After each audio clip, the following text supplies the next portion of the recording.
मनुष्य का सबसे बड़ा दुर्भाग्य यह है कि वह उकसाए जाने पर तुरंत प्रतिक्रिया देता है। किसी ने तुम्हें एक शब्द कहा और तुम आग बन गए, किसी ने तुम्हारा अपमान किया और तुम टूट पड़े।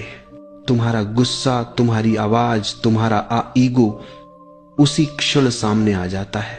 लेकिन सुनो, जिन्हें उकसाकर नियंत्रित किया जा सकता है वे कभी स्वतंत्र नहीं हो पाते। तुम्हारा गुस्सा तुम्हारी कमजोरी है, तुम्हारा मौन तुम्हारी शक्ति है। जब दुनिया तुम्हें चुनौती दे, तुम्हें चोट पहुंचाने की कोशिश करे, तुम्हें भड़काए, तो तुरंत प्रतिक्रिया मत देना। रुको, मौन हो जाओ। मौन का मतलब दबाना नहीं है, मौन का मतलब देखना है। अपनी प्रतिक्रिया को देखो, अपने गुस्से को देखो, अपने अहंकार को देखो और देखना ही परिवर्तन बन जाता है। ध्यान से समझो, जो व्यक्ति